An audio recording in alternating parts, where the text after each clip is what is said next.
তোমাদেরও বাড়িতে কি এই ইঁদুরের উৎপাত প্রচণ্ড বেড়ে গেছে?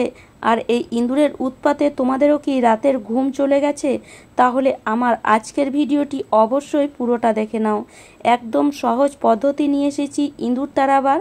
ইঁদুরকে এইভাবে না মেরে যদি আমরা বাড়ি থেকে এদেরকে তাড়িয়ে দিই, তাহলে সারা জীবন আর এই ইঁদুর তোমরা বাড়িতে দেখতে পাবে না। একদম ঘরোয়া ও সহজ পদ্ধতিতে এই ইঁদুর আমরা বাড়ি থেকে বের করে দিতে পারি। যদি আমরা এই ইঁদুরকে মেরে ফেলি কেমিক্যালযুক্ত ওষুধ দিয়ে, তাহলে পুরো ঘরে একটা বিচ্ছিরি আর বিষাক্ত গন্ধ ছড়ায়, যেটা আমাদের তো একদমই সহ্য হয় না। সেই জন্য ইঁদুরকে না মেরে এইভাবে বাড়িতে থেকে তাড়িয়ে ফেলো। তো এর জন্য দেখো একটা বাটি নাও, তার মধ্যে আমরা দিয়ে দেব মোটামুটি 4 চামচ মতন আটা।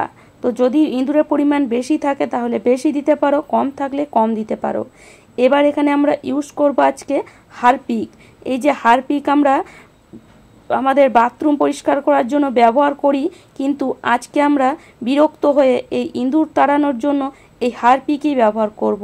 তো অবশ্যই কিন্তু নতুন কিনে আনবে যদি আলাদা করে বাড়িতে না থাকে। তারপরে এইভাবে আটার মধ্যে এটাকে একটু দিয়ে দিতে হবে। তো এমন দিতে হবে যেন আটাটা ভালো মতন হারপিকের সঙ্গে আমরা মাখতে পারি। খুব বেশি কিন্তু কম দেওয়া যাবে না, তাহলে কিন্তু হারপিকের যে রিয়াকশান আছে সেটা কিন্তু অতটা আসবে না। সেই জন্য এখানে আমি আবার একটু দিয়ে দিচ্ছি। তো এইভাবে দিয়ে একটা চামচের সাহায্যে এটাকে ভালো মতন মিশিয়ে নিতে হবে আটা দিয়ে। তবে হ্যাঁ, এখানে কিন্তু যে বাটি আর চামচটা ব্যবহার করবে সেটা কিন্তু আর কখনো খাওয়ার কাজে লাগানো যাবে না, কেননা এখানে আমরা হারপিক ব্যবহার করেছি। আর আমরা সকলেই জানি হারপিক কতটা বিষাক্ত। আর এই টিপসটা করলে কিন্তু অবশ্যই বাচ্চা থেকে দূরে রাখতে হবে, বাচ্চারা যেন হাত না দেয়।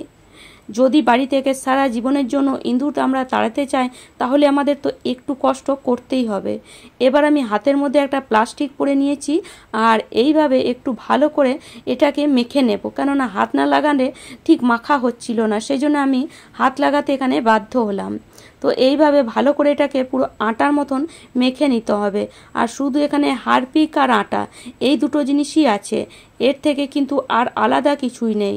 এই হারপিকের যে একটা রিয়াকশান, সেটা কিন্তু ইঁদুর তো কখনোই সহ্য করতে পারবে না। ইঁদুর কি কেউ সহ্য করতে পারে না। সেই জন্য এই হারপিক যদি একবার ব্যবহার করো, ইঁদুর বাড়ি থেকে যাবেই যাবে।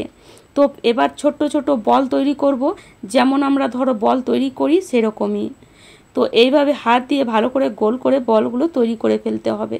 আর হ্যাঁ, এটা বানানোর পরে অবশ্যই কিন্তু হাতটা একদম ভালো করে সাবান বা হ্যান্ড ওয়াশ দিয়ে পরিষ্কার করে নেবে, যাতে হাতের মধ্যে যেন হারপিক এতটুকুনও লেগে না থাকে। তো এই কাজটা কিন্তু সাবধানেই করবে। তো বাড়ি থেকে যদি ইঁদুর সারা জীবনের জন্য তাড়াতে চাও বা ইঁদুরের জন্য খুবই বিরক্ত হয়ে গেছো, তাহলে এই টিপসটি করতে পারো। বা যদি অন্যান্য টিপসও ব্যবহার করতে চাও, সেগুলোও কিন্তু খুবই কাজের। আমি আরও ইঁদুর তাড়াবার ভিডিও তোমাদের জন্য আগে আপলোড করেছি, তো সেগুলো তোমরা অবশ্যই দেখে নিতে পারো যদি হারপিক ব্যবহার করতে না চাও। আর যদি হারপিক ব্যবহার করতে পারো, তাহলে আর কোনো টিপস দেখার কোনো প্রয়োজন নেই, কেননা এই যে হারপিকটা আমরা দিচ্ছি এটা কিন্তু খুব মারাত্মক কাজ করবে। ইঁদুর যদি একবার খায়, তার পুরো শরীরে একটা রিয়াকশান তৈরি হবে, যার কারণে সে এদিকে সেদিকে ছুটে বেড়াবে, সে কোথায় একটু জল পাবে তার খোঁজে। কেননা এই হারপিক মুখে নিলেই কিন্তু একটা আলাদা রকম রিয়াকশান শুরু হবেই হবে। তো সেই জন্য এইভাবে আটা আর হারপিক মিশিয়ে এইভাবে ছোট্ট ছোট্ট আমরা বল তৈরি করে নেব। আর এগুলোকে আমরা রেখে দেব যেখানে সেখানে, মানে যেখানে যেখানে ইঁদুর আসে। তো তার জন্য এমনি যদি দিই তাহলে কিন্তু ইঁদুর খাবে না। হারপিকের একটা গন্ধও আছে, সেই গন্ধর জন্য ইঁদুর খেতে আসবে না, সে সঙ্গে হয়তো পালিয়ে যাবে। কিন্তু এর মধ্যে যদি আমরা এভাবে একটু ঘি মিশিয়ে দিই, তাহলে তো সে খাবেই খাবে, কেননা ঘিয়ের যে স্মেল সেটা হারপিকের স্মেলকে মানে বন্ধ করে দেবে। হারপিকের যে স্মেল আছে সেটা ঘিয়ের স্মেল থেকে একটু কমই, সেই জন্য ওপর থেকে এভাবে ঘি মাখিয়ে দিতে হবে। ভেতরে দেওয়ার কোনো প্রয়োজন নেই, ওপর থেকে মাখালে ঘিয়ের স্মেলটা বেশি পাবে ইঁদুর। সেই জন্য ওপর থেকে এইভাবে একটু করে চারিদিকে ঘি মাখিয়ে দিলে এই বলগুলোতে, তাহলে ইঁদুর কিন্তু ছুটে আসবে। যদি গর্ত করে থাকে বাড়ির মধ্যে, গর্ত থেকে বেরিয়ে আসবে এটা খাওয়ার জন্য। তো চলো, সবগুলো আমাদের রেডি হয়ে গেছে। এবার এটাকে আমরা রাখবো রাতের বেলায়। পুরো রান্নাঘর বা পুরো ঘর পরিষ্কার করে এইভাবে রাতের বেলায় যেখানে মনে হবে তোমাদের ইঁদুর আছে, বিশেষ করে রান্নাঘরে তো থাকেই থাকে, তো সেই সব জায়গায় এইভাবে খালি রেখে দেবে। তারপরে দেখবে ইঁদুর দৌড়ে দৌড়ে আসবে এগুলোকে খাওয়ার জন্য। আর যখন ইঁদুর এগুলোকে খাবে তার শরীরে একটা রিয়াকশন হবেই হবে, এটা আমি 100% গ্যারেন্টি দিয়ে বলতে পারি। কেননা এখানে হারপিক ব্যবহার করেছি, আর হারপিক তো কাউরির মানে হজম করার ক্ষমতা নেই।